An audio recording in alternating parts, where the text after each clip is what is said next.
ಇವತ್ತು ನಾನು ಮಾಡ್ಕೊಂಡಿರೋ ಈ ಲಡ್ಡುಗೆ ಯಾವ್ಯಾವ ಡ್ರೈ ಫ್ರೂಟ್ಸ್ಗಳನ್ನ ಆ್ಯಡ್ ಮಾಡಿಕೊಂಡೆ ಅಂತ ನಿಮಗೂ ಕೂಡ ಶೇರ್ ಮಾಡ್ತೀನಿ. Welcome back to Raksha Parivar YouTube channel. ಕೊಬ್ಬರಿ, ಗೋಂದು, pumpkin seed, chia seed, sunflower seed, ಕಾಜು, ಬಾದಾಮ್, ಖರ್ಜೂರ, ದ್ರಾಕ್ಷಿ, ಉತ್ತುತ್ತೆ.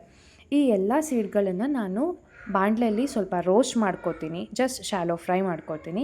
ತಣ್ಣಗಾದ್ಮೇಲೆ ನಾನು ಒಂದು ಮಿಕ್ಸಿಗೆ ಹಾಕ್ಕೊಂಡು ಸ್ವಲ್ಪನೇ ಗ್ರೈಂಡ್ ಮಾಡ್ಕೋತೀನಿ. ಫುಲ್ ಪೇಸ್ಟ್ ಆಗೋ ಥರ ಅಲ್ಲ ಅಥವಾ ಪೌಡರ್ ಆಗೋ ಥರನೂ ಅಲ್ಲ. ಇದೆಲ್ಲದಕ್ಕೂ ಸೇರಿ ನಾನು 1 ಕಪ್ ಮೆಜರ್ಮೆಂಟಲ್ಲಿ ಲೆಕ್ಕ ಹಾಕ್ಕೊಂಡಿರೋ ಹಾಗೆ ಒಂದು 1/4 kg ಅಥವಾ 100 ಗ್ರಾಮ್ ಇರೋ ಅಷ್ಟು ಬೆಲ್ಲನ 1/4 ಕಪ್ ನೀರು ಹಾಕ್ಕೊಂಡು ಒಂದೆಳೆ ಪಾಕ ಮಾಡ್ಕೋತೀನಿ. ಅದನ್ನಾದಮೇಲೆ ಒಂದು ಬಾಣಲೆ ತೊಗೊಂಡು ಎಲ್ಲ ನನ್ನ ಡ್ರೈ ಫ್ರೂಟ್ಸ್ಗಳನ್ನು ಮಿಕ್ಸ್ ಮಾಡಿಕೊಂಡು ಲಡ್ಡುಗಳಾಗಿ ಮಾಡಿಟ್ಕೋತೀನಿ. ಇದು ತಿನ್ನೋದ್ರಿಂದ ನಿಮ್ಮ ಡಯಟ್ ಚಾರ್ಟಲ್ಲಿ ಇದನ್ನು ಕೂಡ ಆ್ಯಡ್ ಮಾಡ್ಕೊಳ್ಳೋದ್ರಿಂದ ಸ್ಟ್ರೆಂತ್ ಸ್ಟ್ಯಾಮಿನಾ ಇನ್ಕ್ರೀಸ್ ಆಗುತ್ತೆ. ಸಪ್ರೇಟಾಗಿ ತಿನ್ನೋದ್ರ ಬದಲಿಗೆ ಎಲ್ಲ ಡ್ರೈ ಫ್ರೂಟ್ಸ್ಗಳು ಲಡ್ಡು ಒಂದಿತ್ತು ಅಂತ ಅಂದರೆ ನಿಮ್ಮ ಪ್ಲೇಟ್ ಕೂಡ ವ್ಯಾಲ್ಯೂಯಬಲ್ ಆಗಿರುತ್ತೆ. ಇದೇ ರೀತಿ ನೀವು ಕೂಡ ಟ್ರೈ ಮಾಡಿ, ಟೇಸ್ಟ್ ಹೇಗಿತ್ತು ಅಂತ ಶೇರ್ ಮಾಡಿ, ಸಬ್ಸ್ಕ್ರೈಬ್ ಮಾಡಿ. Thank you for watching.